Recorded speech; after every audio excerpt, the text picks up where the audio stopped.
Under the glare of unrelenting camera flashes and the silent awe of an audience that could barely believe what they were witnessing, BTS's Jin stepped into the spotlight, and for a moment, the world's gaze was locked not on the singer's face, but on his hands. Perfectly poised, impossibly elegant, and adorned with jewelry that shimmered under the lights like fragments of the night sky, his every gesture seemed choreographed to redefine the language of luxury. Was this simply the appearance of a global celebrity, or was it a deliberate statement of power, artistry, and identity? And perhaps more intriguingly, what does it mean when the world's most prestigious jewelry house places its emblem in the hands of a man whose influence stretches far beyond music? The moment Jin emerged, wearing meticulously tailored attire that balanced classic sophistication with modern edge, the room fell into a charged silence. Every movement was deliberate, his stride confident, his posture impeccable. But the focal point, captured in hundreds of high-definition images within seconds, was the gleam of Fred jewelry wrapped around his fingers and wrists. The global luxury brand, with a heritage steeped in exclusivity and an almost obsessive devotion to craftsmanship, had found in Jin a living embodiment of its values. And this partnership was not born out of mere celebrity endorsement. It carried the weight of a cultural shift. Why, among countless public figures, had Fred chosen him? Observers noted that Jin's hands have long been the subject of fascination, not just among devoted fans, but in professional circles that study stage presence and media influence. In this appearance, however, they took on a heightened symbolism.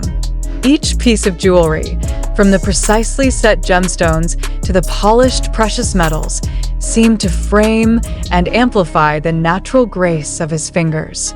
The artistry lay not only in the jewelry itself, but in the harmony between the man and the adornment.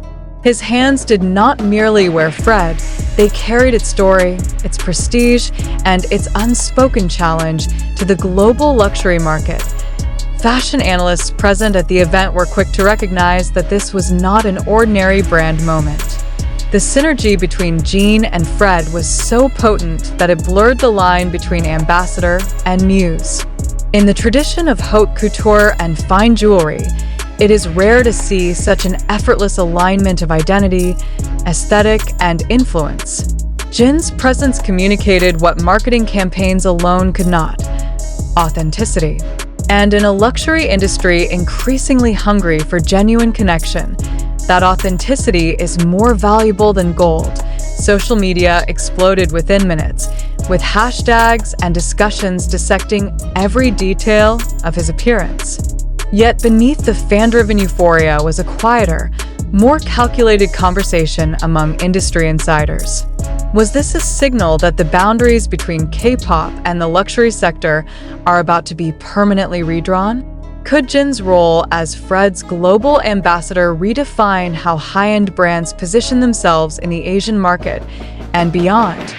The jewelry pieces themselves, while undeniably beautiful, became more than accessories.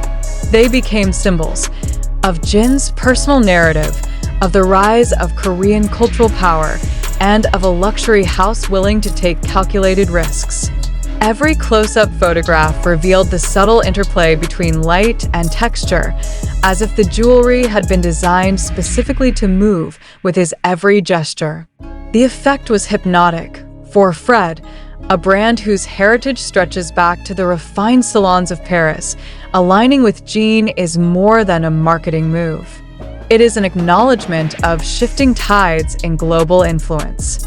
Luxury, once the guarded territory of Western elites, is now a language spoken fluently by figures who command transnational fan bases. Jin is not just wearing their designs. He is rewriting the context in which they are seen. And that is a form of power no campaign budget can manufacture. But perhaps the most striking element of this appearance was not the glitter of the jewels, but the precision of the image being projected. Every photograph released, every clip that went viral, reinforced a singular narrative: elegance, strength, and intentionality. Even in moments that appeared candid, there was an unspoken awareness of the gaze he commanded. The jewelry was not there to overshadow him, nor was he there to serve the jewelry. The two existed in equilibrium, each elevating the other. In the hours following the event, speculation intensified. Would this mark the beginning of a larger collaboration? Exclusive collections, bespoke designs crafted with Jin's input? Or was this a singular, lightning strike moment designed to cement his status as a global style authority? The absence of immediate clarification only fueled the intrigue. And in the luxury world, mystery is currency. Critics and cultural commentators alike began drawing parallels between Jin's appearance and historical moments when fashion icons emerged seemingly overnight. The difference here, they noted, was that Jin's rise had not been sudden.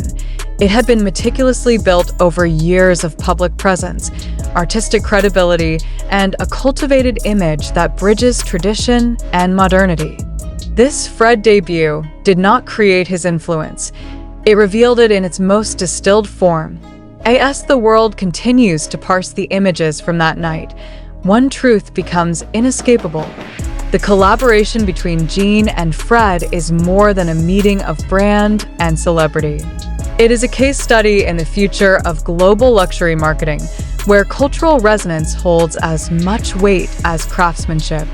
In this new era, a hand adorned with the right piece of jewelry can speak volumes about taste, about status, and about where the world's attention is headed next. And so the question lingers, not just in the minds of fans, but in the corridors of luxury boardrooms. Was this a fleeting moment of visual perfection, or the opening move in a strategic redefinition of what it means to be a global style icon? If the answer lies in Jin's hands, then perhaps the jewelry is not just beautiful, it is history in the making. The aftermath of Jin's appearance did not fade with the closing of the event's doors. Instead, it began to ripple outward through fashion columns, industry trade papers, and insider reports, each outlet dissecting not only the visual impact of his look, but the strategic implications of the partnership. The air of deliberate restraint surrounding both Jin and Fred left space for interpretation, which, in the realm of high fashion, is often more valuable than any explicit announcement. Those familiar with luxury marketing understand that anticipation is a crafted asset. Every moment Jin appeared in public following the unveiling seemed to echo with the memory of that night, as though the jewelry itself had become part of his public narrative. Photographers who were present remarked that framing Jin through their lenses felt different from photographing other celebrities. It was as though the jewelry was alive. One high-profile fashion photographer was quoted as saying in a private industry discussion, "It wasn't just placed on him, it was in conversation with him." That sentiment resonated across creative circles, suggesting that this was not merely an aesthetic alignment, but a merging of creative languages. The precision of fine jewelry craftsmanship meeting the calculated artistry of a seasoned performer. Market analysts, too, were quick to pick up on the underlying signals. The collaboration between Jin and Fred carried potential implications for both sales and brand positioning across Asia, Europe, and North America. In an era when brand loyalty is increasingly tied to emotional engagement, Jin represents a rare bridge between cultural spheres, capable of speaking directly to audiences who may have had no previous relationship with the brand. For Fred, this is an opportunity to move beyond the confines of traditional luxury marketing, using the global entertainment industry as both a platform and a narrative canvas. The discussion inevitably returned to the focal point of the entire spectacle, Jin's hands. Long admired for their elegance, they became, in this context, a focal device through which Fred's design philosophy was interpreted. Industry insiders noted that hand jewelry is among the most challenging forms to style convincingly, particularly for male public figures, due to the high visibility and potential for overpowering an overall look. Yet in Jin's case, the effect was seamless. The pieces appeared almost as an extension of his skin, their brilliance catching the light in rhythm with his natural movements. Luxury houses like Fred thrive on creating moments that feel both spontaneous and inevitable, moments that seem, in hindsight, to have been predestined. Jin's role in this equation is not just to wear the brand, but to embody it in a way that redefines its contours.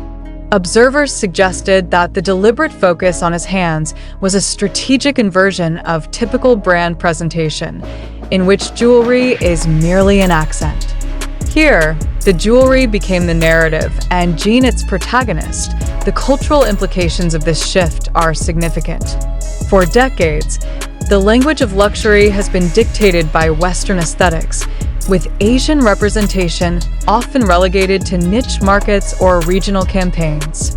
Jin's emergence as a global ambassador for a storied European jewelry house represents a reversal of that dynamic. In his hands, both literally and metaphorically, the brand takes on new dimensions, infused with the energy of a cultural movement that has transcended geographic boundaries. Audience reactions further underscored the impact. Fans analyzed every available image, producing detailed breakdowns of the jewelry's design, materials, and potential symbolism. Some speculated about hidden meanings, drawing connections between the choice of stones and Jin's public persona, while others simply marveled at the precision with which each piece complemented his appearance.